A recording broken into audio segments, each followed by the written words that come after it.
Welcome to red TV. నేను మీ తేజ. భార్య వేధింపులు తట్టుకోలేక భర్త ఒక చెట్టు కొమ్మకి తాడు వేసుకుని ఉరి వేసుకుని చనిపోయిన ఘటన హర్యానాలో జరిగింది. ఒకసారి మనం స్క్రీన్ పైన చూడొచ్చు.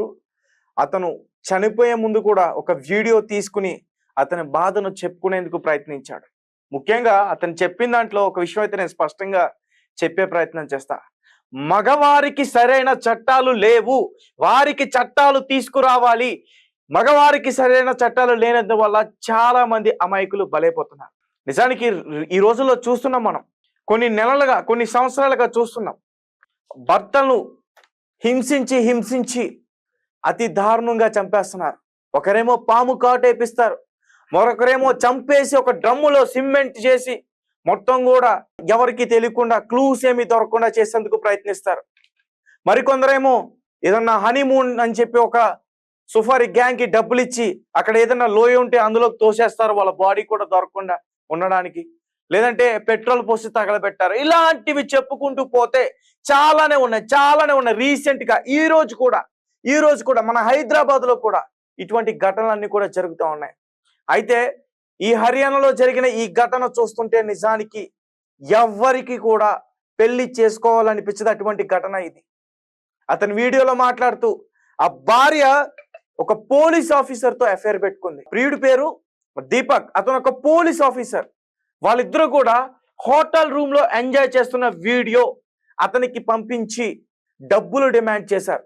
ఒకసారి స్క్రీన్ పైన మనం చూడొచ్చు.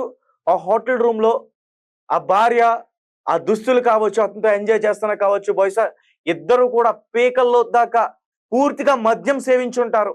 నాకు ఒక భర్త ఉన్నాడు, నాకు ఒక కుమారుడు ఉన్నాడు, నాకు ఒక ఫ్యామిలీ ఉంది అనే విషయాన్ని మర్చిపోయి అక్కడ మందు తాగి చిందేస్తుంది ఆ భార్య.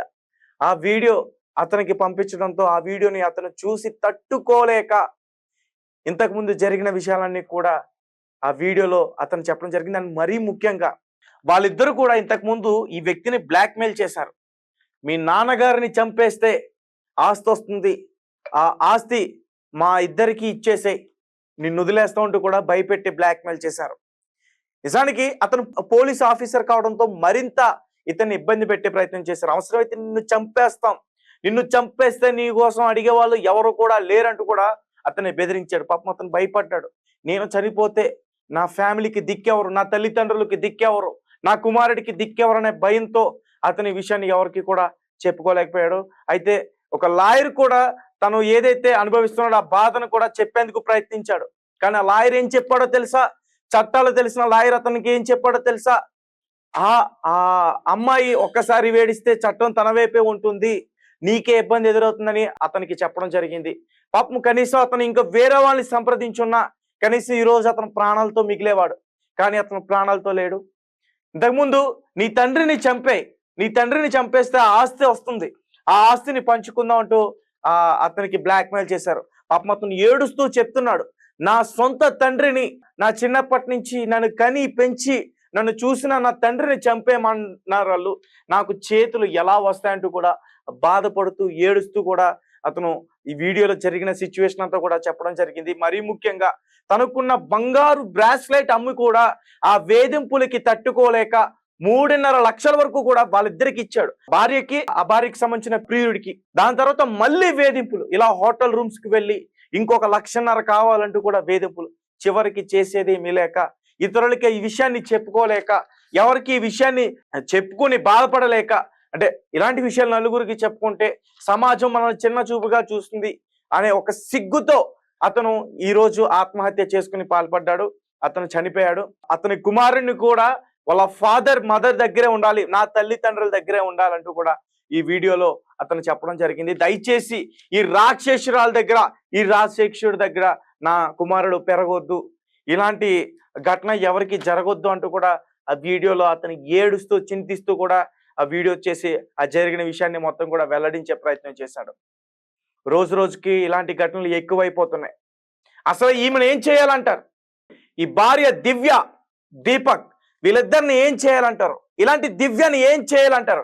నిజానికి ఈ వీడియోలో అతను చెప్పింది ఎంతవరకు కరెక్ట్? నిజంగానే మగవాళ్ళకి సరైనటువంటి చట్టాలు లేవా?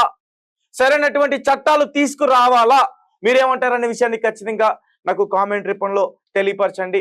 ఎందుకంటే ఈ మధ్య కాలంలో చూసుకుంటే సాధారణంగా మగవారు ఇతర ఆడవాళ్ళని ఒంటరిగా ఉన్నప్పుడు కానీ, లేదంటే వారిని వేధించి హత్య చేయడం కానీ, ఇటువంటివన్నీ కూడా చూస్తూ ఉన్నాం.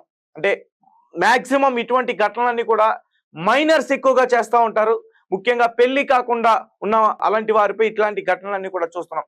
అంటే లవ్ చేసి, లవ్ పేరు చెప్పి ఆమెను వాడుకుని దాని తర్వాత ఆమె నుంచి తప్పించుకోవడానికి ఇలా చంపేయడం, లేదంటే ఇతర వేరే చేయడం, ఇటువంటి ఘటనలన్నీ కూడా చూస్తున్నాం. తాజాగా ఈ మధ్య కాలంలో చూసుకుంటే పెళ్ళైపోయి పెళ్ళైపోయి ఒక 15-20 సంవత్సరాలు చదువుకుంటున్న, పెళ్లిడికి వచ్చిన కొడుకున్న కూతురున్న తల్లి కూడా, అలాంటి తల్లిదండ్రులు కూడా ఈరోజు ఒక లవ్, ఒక ప్రేమ, ఒక వ్యవహారం నడిపించి చనిపోతున్నారంటే అసలు సమాజం ఎటువైపు వెళ్తుంది? నిజంగా ఇదేనేమో కలికాలం అంటే. అసలు కలిని దేంట్లో చూడాలి? నిజానికి కలి ఎవడో పైనుంచి దిగిరాడు. కలి మనలోనే ఉన్నాడు. మనమే కలి అంటే మనమే. సో మనలో చూసే చూపు విధానమే ఈరోజు ఆ కలి ఆ ప్రభావం వల్లే ఈరోజు మనకి సంబంధించిన కుటుంబాలకి సంబంధించిన వ్యక్తుల్ని చంపేసుకుంటున్నాం. మన అన్నతమ్ములకి సంబంధించిన బిడ్డల్ని చంపేసుకుంటున్నాం. మన బిడ్డల్ని చంపేసుకుంటున్నాం. ఎవరి కోసం? ప్రేమించిన ప్రియుడి కోసం. ఒక 10 నిమిషాలు పక్క సుఖం కోసం ఈరోజు కట్టుకున్న భర్తని, కన్న తల్లిదండ్రుల్ని, కని పెంచిన బిడ్డల్ని కూడా చంపేసుకుంటున్నారంటే దీనికి మించిన దారుణమైన సంఘటన మరొకటి ఉండదు. నిజానికి ఈతను బాధపడుతున్న దాంట్లో చాలా చాలా ఉద్దేశం ఉంది. ఎందుకంటే మగవారికి సరైనటువంటి చట్టం లేదు అనేది వాస్తవం. మీరు చెప్పండి ఇది అవాస్తవం కాదని. ఎందుకంటే నిజానికి ఒక ముగ్గురు కలిసి ఒక రూమ్ లోకి వెళ్ళారు, సరదాగా పార్టీ చేసుకున్నారు. ఇద్దరు కలిసి ప్లాన్ చేశారు, ఒక అమ్మాయి అబ్బాయి. ఇతని పైన మనం ఏదో రకంగా ఇబ్బంది పెట్టి బ్లాక్మెయిల్ చేద్దాం, అతను నిన్ను ఏదో రకంగా ఇబ్బంది పెట్టాడు, వేధించాడని చెప్పు, నేను నీకు సాక్ష్యంగా నిలుస్తాను, ఇదే విషయం పోలీసులకు చెప్దాం, అతని దగ్గర నుంచి డబ్బులు గుంజొచ్చు అంటే ప్లాన్ చూసారు. అతను అక్కడ ఏం జరగదు, అబ్బాయి పాపం ఏం చేయడు, కానీ సాక్ష్యం ఉంటుంది. అమ్మాయి వైపు ఒక వ్యక్తి సాక్ష్యం చెప్తాడు. నిజానికి అమ్మాయి ఏదో ఒక చిన్న జాకెట్ లాంటిది చింపుకుని పోలీస్ స్టేషన్కి వెళ్ళి, నేను ప్రతి ఒక్కరిని అనట్లే, కేవలం కొంతమంది ఇలాంటి చెడు తిరుగుళ్ళు తిరిగి ఎవరైతే ఈ ఘటనకి పాల్పడుతున్నారో వారి గురించి మాత్రమే నేను అంటున్నా. ముఖ్యంగా ఆడవారు ఎవరైనా ఈ వీడియో చూస్తే ఖచ్చితంగా ఇబ్బంది పడే అవకాశం ఉంటుంది. ఎందుకంటే జరుగుతున్న సంఘటనలు అటువంటి. మరి మాట్లాడాలి. మగవారు రేపులు చేస్తున్నప్పుడు ఏ విధంగా అయితే మేము మాట్లాడుతున్నామో, ఆడవారు కూడా ఇటువంటి ఘటనలు చేస్తున్నప్పుడు ఖచ్చితంగా మాట్లాడి తీరాలి. కాబట్టి ఈరోజు మాట్లాడే ప్రయత్నం చేస్తున్నాం. సో చింపుకుని పోలీస్ స్టేషన్కి వెళ్తారు, నిజంగా అతను అరెస్ట్ చేస్తారు, లేదంటే అతని మీద లాఠీ చార్జ్ చేస్తారు, కొడతారు, చిత్రహింసలకి గురి చేస్తారు. కానీ చివరికి కోర్టులో తేలుతుంది అతను నిర్దోషి అని. అప్పటి వరకు కూడా అతను ఆ నేరం చేసినట్టే కదా. ఒక ఖైదీగా అతను అన్ని శిక్షలు కూడా అనుభవించాల్సిందే కదా. మాటలు అనుభవించాలి, చేతలు అనుభవించాలి, ఎవరైనా తిడితే పడాలి, లేదంటే డబ్బులు కట్టాలి. తనకి ఒక ఇలాంటి చిన్న విషయం చేయడం వల్ల దాదాపు 2 సంవత్సరాల నుంచి 3 సంవత్సరాల వరకు కూడా ఇబ్బంది పడుతున్న ఘటనలు ఉన్నాయి. ఇప్పటికీ ఒక 8-10 సంవత్సరాల వరకు కూడా అతను నిర్దోషి అయినా కానీ, అతను ఏ తప్పు చేయలేకపోయినా కానీ జైలు జీవితాన్ని అనుభవించి ఎప్పుడో 10 ఏళ్ల తర్వాత అతని నిర్దోషి అని తెలిసి బయటికి విడుదలవుతున్న సంఘటనలు కూడా ఉన్నాయి. సో కాబట్టి ఈ హర్యానాలో జరిగిందైతే ఇదైతే మాత్రం చాలా చాలా దారుణమైన సంఘటన. రోహతాస్ ప్రాంతానికి సంబంధించిన అతని పేరు అజయ్. సో అజయ్ అలాగే అతని భార్య దివ్య, వాళ్ళకి ఒక కుమారుడు కూడా ఉన్నారు. వారి పేరు నేను చెప్పే ప్రయత్నం చేయను, చిన్నపిల్లడు కాబట్టి. అలాగే ఈ భార్య దీపక్ అనే పోలీస్ ఆఫీసర్ తో ఎఫ్ఐఆర్ పెట్టుకుని ఉంది. తర్వాత వాళ్ళిద్దరూ కలిసి చేస్తున్న వీడియోలు, ఆ ముద్దుట్లు, ఆ ముచ్చట్లు, నువ్వు చేసేదే ఒక ఎదవ భాగోతం, మళ్ళీ దాన్ని రికార్డ్ చేసి ఆ భర్తకు చూపించి అతని మానసికంగా హింసించి, ఆ రకంగా అతన్ని వేధించి ఎవరైనా అసలు తీసుకోగలరా? సాధారణంగా మన గర్ల్ ఫ్రెండే వేరే వాళ్ళతో ఉందంటే గొడవలు పెట్టుకుని హత్యలు చేసుకో. అటువంటిది కట్టుకున్న భార్యకి నువ్వు ప్రియుడితో ఉన్న రాసలీలలు వీడియోలన్నీ రికార్డ్ చేసి భర్తకి పంపించి బ్లాక్మెయిల్ చేస్తుందంటే మరి ఈ మహిళను అసలు ఏం చేయాలంటారు? అతని దగ్గర ఆల్రెడీ డబ్బులు గుంజారు. ఆ దివ్య అనే ఒక రాక్షసురాలు డబ్బులు గుంజింది. దాదాపు 3.5 లక్షల వరకు కూడా గుంజింది అతని దగ్గర నుంచి. మళ్ళీ ఇంకొక 1.5 లక్ష కావాలి. దేనికి? ఇలా హోటల్ రూమ్స్కి వెళ్ళి ఎంజాయ్ చేయడానిక? సో మొత్తానికి ఈ ఘటన అయితే ఇప్పుడు చాలా హల్చల్ అవుతుంది బయట. అండ్ నిజానికి పెళ్ళి అంటేనే నిజానికి చాలా భయం వేస్తుంది. నిజంగా అసలు ఎవరిని పెళ్లి చేసుకోవాలి, ఎటువంటి వారిని పెళ్లి చేసుకోవాలి, పెళ్లి చేసుకోవాలంటే ముందు వాళ్ళ మీద ఒక ఎంక్వైరీ చెయ్యాలేమో. పోలీస్ ఎంక్వైరీ చేస్తే గానీ, అన్ని టెస్టులు చేయించుకుంటే గానీ పెళ్లి చేసుకోకూడదేమో అని నాకైతే మాత్రం అనిపిస్తుంది. ఎందుకంటే జరుగుతున్న ఘటనలు అటువంటివి.